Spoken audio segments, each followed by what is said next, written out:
Right, hello everyone. I thought I'd do a video talking about random paranormal urban legend type of things.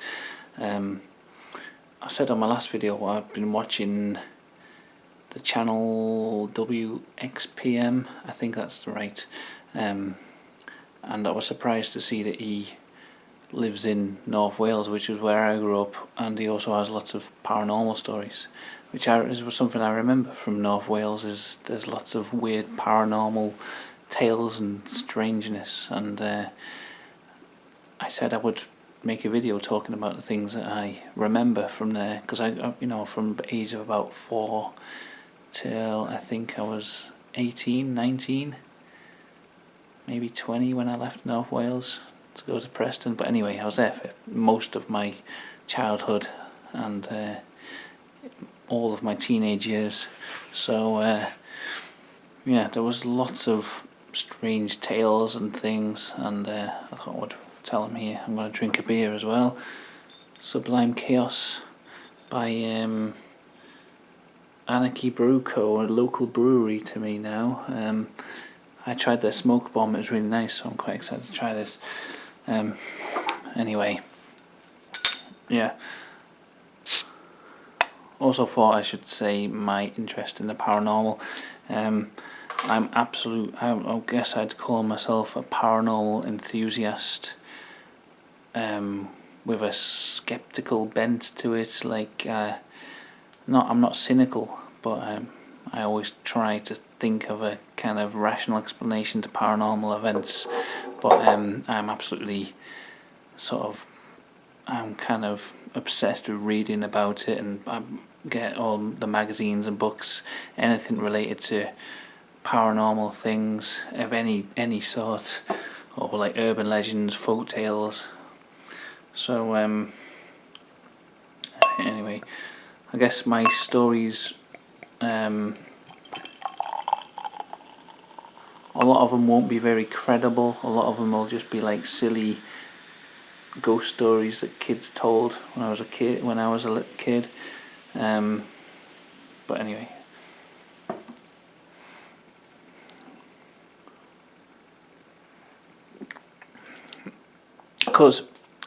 anyway, I'll start, because I've got a big list written down of the things, because there was so much stuff.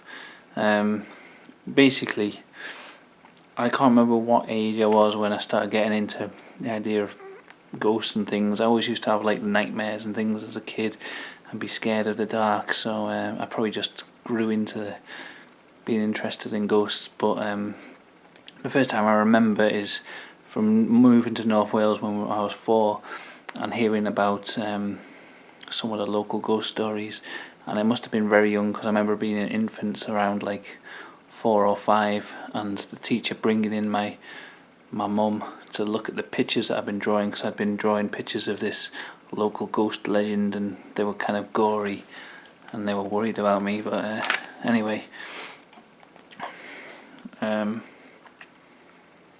so where to start?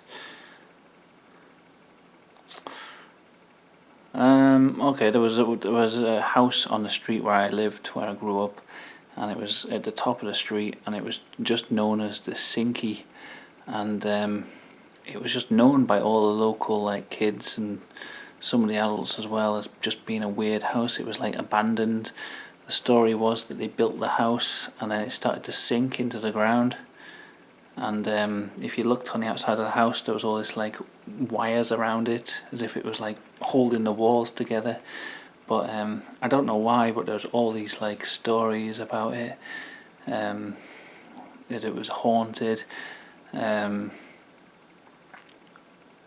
was a story that like people had been killed in there, and we used to like sneak in when I was a kid and like try and go around the back, and we used to like dare each other to go up to the door and like look through the windows and stuff. But there was like in the back garden there was a big massive mound, like a grass covered mound, and it was shaped just like a grave, and everyone used to say that was where all the bodies were buried. Also, there was a girl who lived on my street who knew of my obsession with ghosts and used to play on this. This is quite a common theme of my childhood because I was so gullible and used to believe and ask people about ghosts and things all the time. Kids would catch on and tell me stupid stories because I'd believe it. And there was an episode of Doctor Who where these like cat people had come down to Earth, and I can't remember the story, but there was a cat people who scared me, and her and her sisters, this girl, told me that these cat people lived in the Sinky house, and it was just a few houses up from me. So I used to have constant nightmares about these cat people coming out of the Sinky to get me in the night.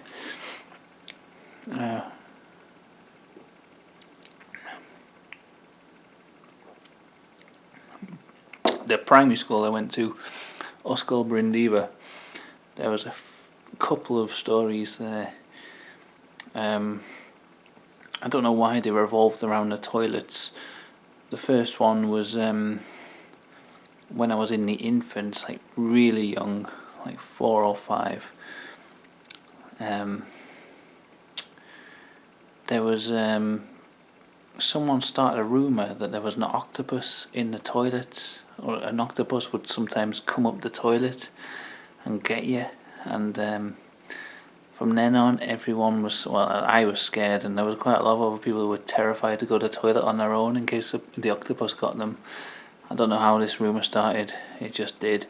And also on the school desks underneath, when we looked down after sharing all these tales about the octopus, we looked underneath the school desks, and there was all this like scribbled crayon marks, like, because kids must have scribbled over all the years that the tales had been there, scribbled all under them.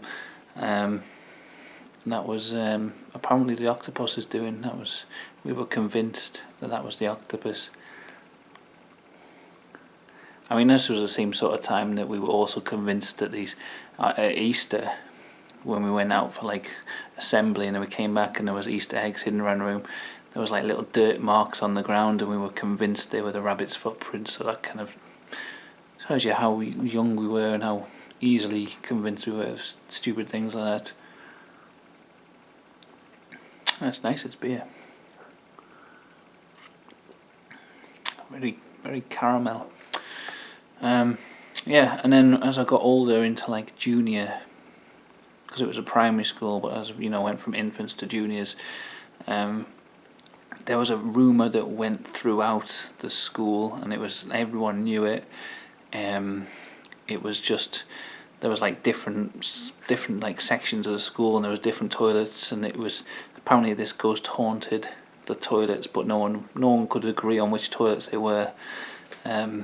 But apparently, like, there's a story that at one point, like years ago in the school's history, there was a fancy dress party at the school, and a girl came dressed as a white rabbit, and something happened, like she got stuck in her suit or something and suffocated in one of the toilets, and then forevermore one of the toilets in the school was haunted by the white rabbit, and everyone was terrified of this white rabbit story. My brother has a pretty funny story where he heard his friend go into the toilet, so he snuck in and made some kind of white rabbit noise, and then he just heard this massive crash as his friend like jumped onto the back of the toilet and jumped out the window because he was so scared. And this is what everyone was like, terrified of this white rabbit. I remember just sitting there in class needing the toilet but holding it in until I was like nearly wetting myself because I was so scared of going in there on my own. And like, I think it was like a couple of years ago, I was googling this white rabbit Oscail Brindeva, and I found someone on a forum admitting to making the whole thing up, and they were a few years older than me from what I could find out. So this rumour must have been going from like years before I started school, but yeah, they admitted that they started the whole white rabbit, whether they did or not, or whether they're just claiming that. But yeah, it shows how these things can spread, especially among children. But yeah, that's one thing I remember from school, the white rabbit fear that everyone had. and it kind of mutated as well. Like, some people said there was a white rabbit in the girls' toilets and a black rabbit in the boys' toilets, stuff like that. What else? So, yeah, there's one of the main sort of haunted locations near me. Was there was a park called Wepa Park, which is a really nice park. If you're in North Wales, try and find Wepa Park because it's amazing. It's like this big historical forest. Well, it's not even that big, but it's got this like ruined castle at the end of it. You walk through the woods, and you come to this big spooky castle. It's all ruined and stuff, but there's all these ghost stories attached to that park because of the history of it. One of the lesser, well, I don't know if it's lesser known, but lesser talked about ones is in the middle of the woods. There's like a graveyard, and it's for pets. So like all like horses, I guess the people who lived at the castle, horses and hunting dogs and things got buried there. And there's stories of like people walking through the woods at night and suddenly hearing horses charging past them as if they're surrounded by horses, but there's nothing there. And then they realise they're next to the pet graveyard. But you can go there and see the gravestones of the animals and things. Or it was there when I was a kid anyway. But the main story of Wepa Park was Nora the nun, which is everyone knew about this nun called Nora, and there's always different tales. Like no one really, like, especially if we were kids, we'd all tell each other ghost stories about Nora the nun. It would always be a different story, but like it mainly revolved around this nun who had a baby or something, and she killed the baby or something like that. And there's a few locations in the woods where she's said to appear, and it was always a different story. There was a big lake called the Rosie, which people told me she drowned in, and you see her rising up from the lake. There's a big waterfall elsewhere in the woods, and apparently she fell off there or drowned a baby in there or something. There's a big like red, I guess it's sandstone, like a big cliff face, and it's all red. And I remember hearing a story about something to do with like the blood of Nora the nun or the baby she'd killed or something turning the rocks red. And then there's the castle itself, where she's said to appear. Which of these stories is real, if any of them are, no one really knows. But there's so many tales about this park. Maybe she just appears everywhere.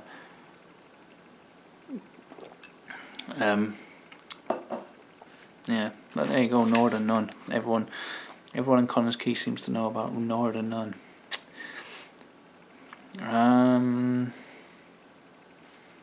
What else was there? Oh yeah, I had a friend when I was a kid called Riggy Ellis, and he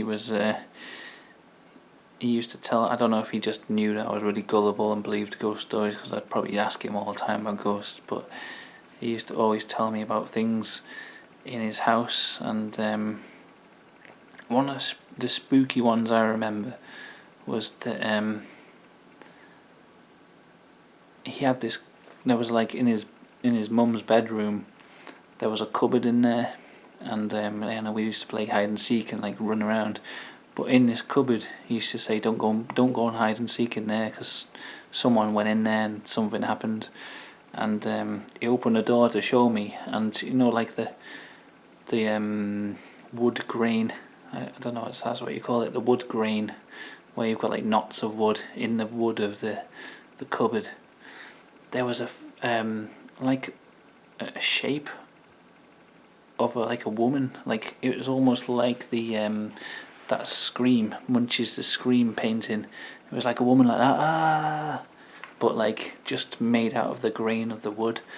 And they used to always say that there was a woman in that cupboard and someone hid in there, and then they, like, you know, in the dark, and then something happened, like the woman was there with them. And She used to say, "No, never go and hide in that cupboard." But he showed me, and it was really there. It really was like a face in the wood grain and like a body.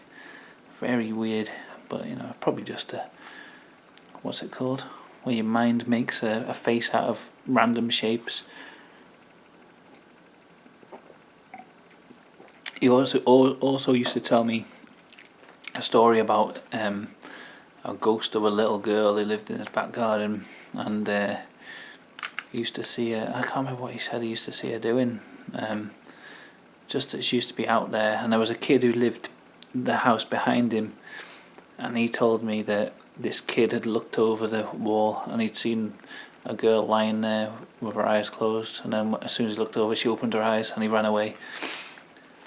But I think that was a bullshit story, to be honest. I think he was just telling me that to scare me, because he used to tell me all sorts. But there was definitely a woman's face in the knotwork of the wood grain of his cupboard. What else? My own house where I grew up, and you could probably put a lot of this down to imagination, because as you've probably established by now, I was very imaginative and also obsessed with ghosts, so I probably would have inevitably seen some kind of ghost. But there was a room in the house where it was like the bottom room of the house, the very end room. It was like a converted garage, and that always used to spook me. I don't know why. It was like all my toys were down there as well. That was like the toy room. Like, I guess we had a spare room. My parents just chucked all my toys in there, because I had like a little mini trampoline and stuff. But for some reason, even though it was like the playroom, it was creepy. I'd hate going down there. If I would go down there for a toy, I'd like grab a toy and run out, and I always felt like the hairs on the back of my neck as I was walking away from the room, like something was watching me. One time I can remember being in there and the door handle going up and down on the door, and me running to the door and to open it, because I was thinking my brother was probably pissing around, but there'd been nobody on the other side of the door, and like you can see right up the corridor, so if someone was running away, I would have seen them. But that's strange. I don't know if it was someone playing a trick, but that was weird. One other time, I remember being in there and looking on top of a cupboard, like looking, because there was books on it, like cupboard. There was like a cupboard unit, and then there was like little shelves on the top of it, like built into the cupboard. So there was books, and I was looking up at the books, and there was boxes on top, like a big heavy box on top of the cupboard, and I remember the box just sort of moving forward as I was stood underneath it, as if someone was trying to push it out onto me. And I was like, what the hell? My parents would always, I'd always say to my parents what had happened, like something weird had happened, and they'd always say, oh no, it was something. I remember saying about the box, and my mum saying, no, it was probably just a bird behind the box. I was thinking, no, it was indoors, there was no way there was a bird behind the box, but I don't know. Also, another weird thing that happened, I remember this very vividly, and I've always remembered this, was I was sitting in my front room, in the front room of the house, and I hear the back door open, someone comes in, walks through the kitchen, walks through the front room. I'm like, it's like a male figure, I assume it's my dad. I get up and follow him. I'm like, Dad, following him, because I must be little, wanting his attention or something, and he was just walking down the corridor, completely ignoring me, not replying, just walking down the corridor in a hurry. And I was following behind him, Dad, Dad, Dad. And then he got to this bottom room, which was always spooky. He walked in, slammed the door behind him, and I walked in after him, and there was no one in the room. And it's not like a room where there's an exit to it. It was like a converted garage, but it was all sealed up. There was you go into this room, and there's that room and a laundry room attached to it, but they're both sealed in. It's I don't know. It's basically there was no way out. So I went into this room. You could see into the laundry room. There's no one in there. There's no one in that room. There's no way they could have just gone into this room and hidden very weird. And then I found my dad in another room in the house, like in the bedroom or something, and I was like, wait, how did he get up here? I remember that. That was definitely something weird. I don't know what happened there, but that's a very vivid memory I have. Probably the only thing I can say is possibly genuinely a paranormal thing that happened to me.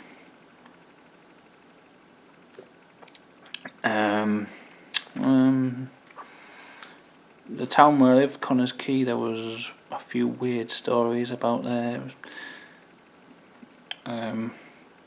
There was like a hall called Farfield Hall, and it was kind of behind my school, and it was like this big mansion, sort of weird, like something out of a horror story.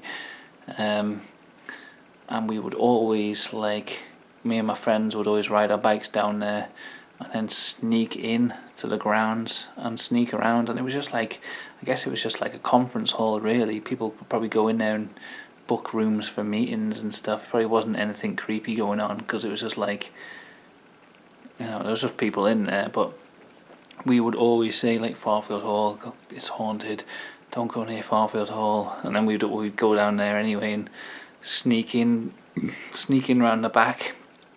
It was like all these crumbling old walls. It was probably like something out of a horror story, but in the way it looked, and we'd always creep in there and sneak over the wall and peep over, and then someone would like dare each other to go up to the door and knock on it or something like that.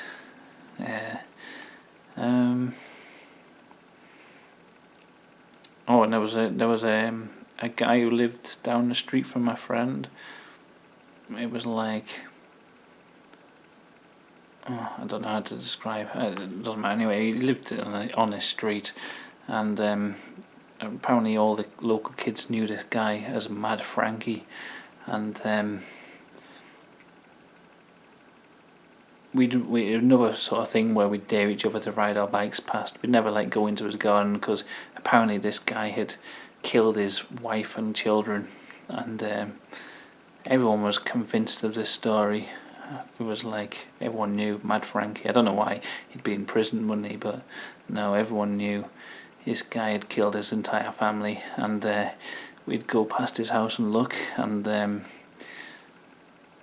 there was like his top curtains were always drawn, his bedroom curtains, but there was like always a big rip in the middle of his, not in the middle, but like in one of his curtains there was a big like tear, and we also say, oh, that's where he stabbed his wife, and that's the tear from him stabbing, and we always used to ride past. I think we used to shout. Probably made this guy's life a living hell. He's probably just some old man, but we would just shout, Mad Frankie, like dare each other.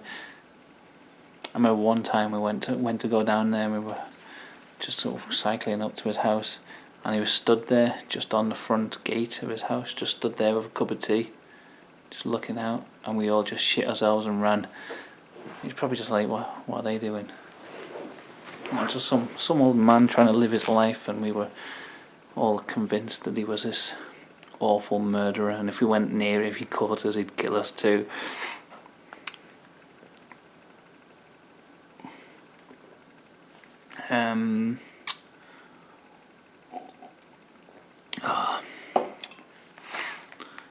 I don't know what else. Oh yes,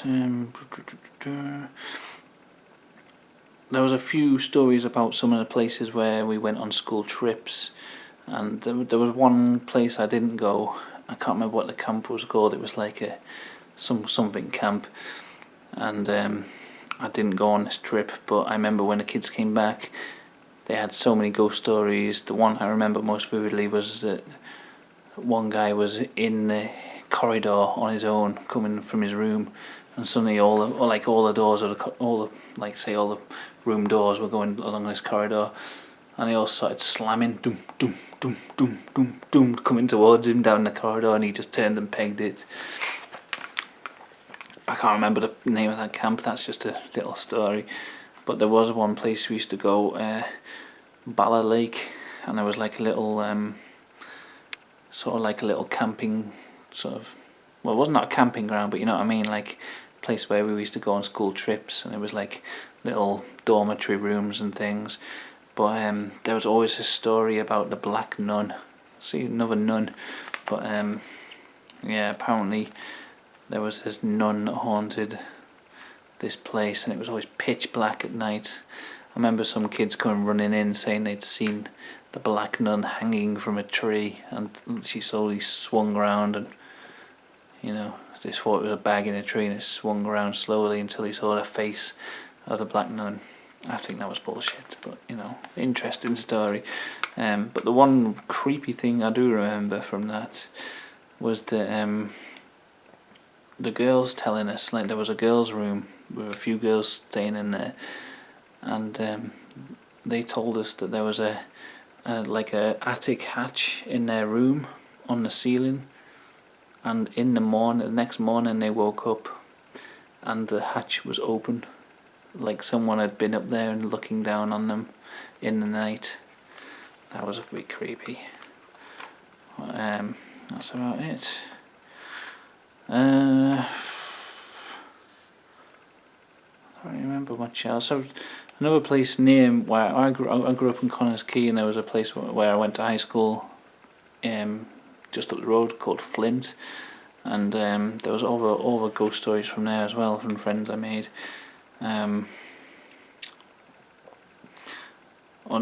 ghost stories and urban legends, there was one story that I always used to hear, that there's a certain road in Flint where it's like there's no street lights, it's just a windy path, downhill path through a load of trees on either side, and apparently if you go down this road, if you're driving down this road at certain times of night, a car will come out behind you and come up really close and speed up and start beeping their horn and flashing their lights really crazily and trying to run you off the road in a panic. I don't know if anyone actually witnessed this happening. It's just something that we always used to hear about. And when I was I was 18, I had a girlfriend from Flint, and she always used to tell me loads of weird ghost stories. I don't know how many of these were true. Some of them sound a bit far-fetched. I can't remember half of them. Mostly because she used to talk for hours and hours and hours. I know I'm talking a lot in this video, but literally for hours, to the point where I just phase it out, most of it. I remember her telling me about her and her friends coming home from a night out, and they see a man just standing there. It's the middle of the night, and they're walking down an alleyway, and there's a man walking his dog, and he like steps aside to let him past, and as they walk past him, they look, and he hasn't got a face. It's just like a black shadow where his face should be, and they just turn and run away as fast as they can. There's also like a field near our house, and apparently you can see like a man walking across in a hood, swinging like an old-fashioned lamp at certain times of night. And this was also a story I was told by one of my friends who also lived very near there, and he used to say that field he'd seen weird things of a night on there.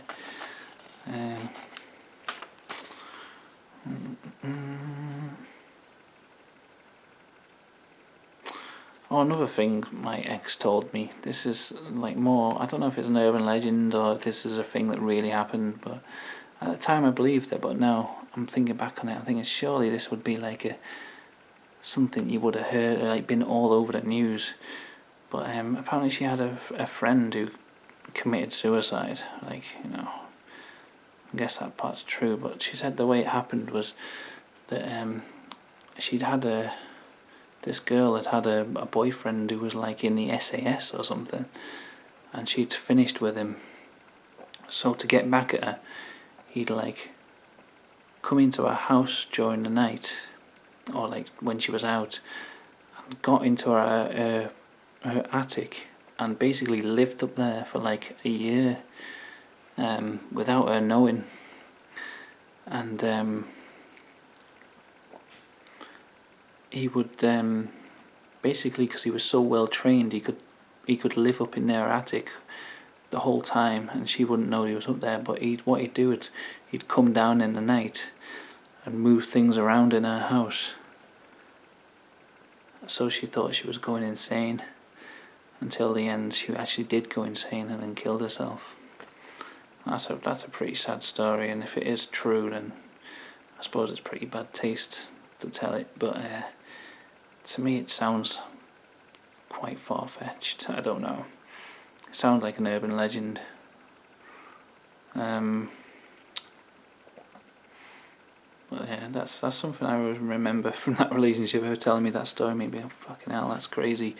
But I've never heard of this story. Like, since you'd think it'd be like something that you'd know about, or you'd hear on the news or something, but never heard of that story. What else? Oh yeah, something that WXPM talks about is the Denby Asylum, which was also something that featured heavily in childhood stories. And the only way I knew of it was as Denby Nuthouse. That's what we called it as kids, Denby Nuthouse.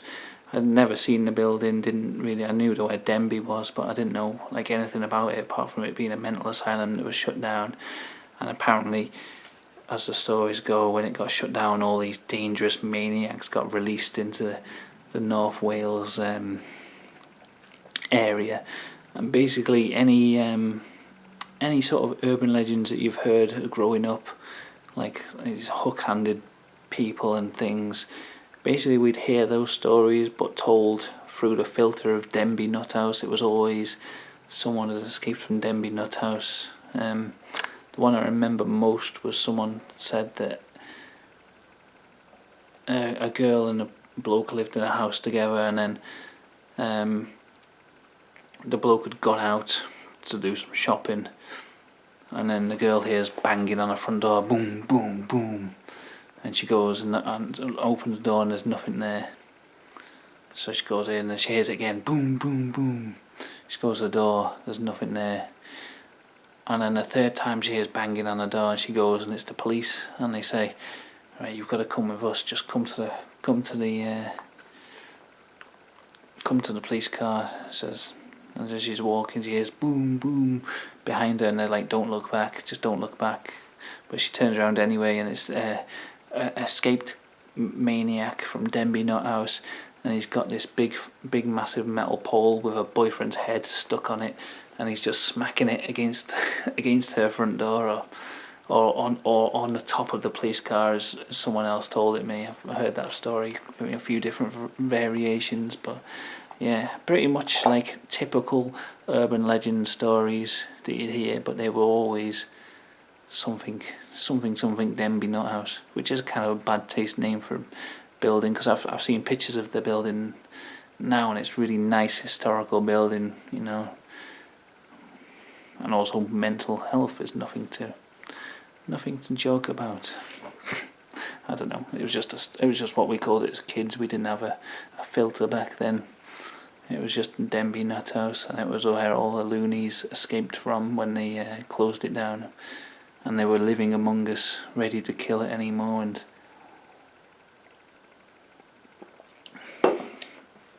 But anyway, that's my story. I think most of those stories just come from, like I say, me being so gullible as a kid.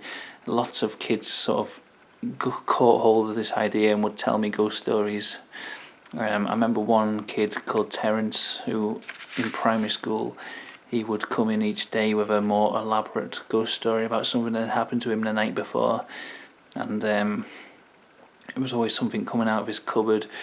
I think he said one time a skeleton hand came out and grabbed him in the night, and then in the end he had to come and admit to me that he'd made the whole thing up, because I'd keep asking him about, what happened last night, and in the end he was telling me so many stories that he started to believe it himself, and he couldn't sleep because he was thinking that these ghosts were coming out of his cupboard, because he basically like conjured them in his own mind from trying to troll me basically, but telling me all these ghost stories. But there you go, there's my random tales. I know none of them are very credible stories, they're just interesting tales from my childhood. that used to keep me awake at night, and I thought I'd tell them on a video. Anyway, let's finish this beer. It's been a long video, 35 minutes. Hope someone stuck with it the whole way. If you do, thanks. I'm just going to finish this beer.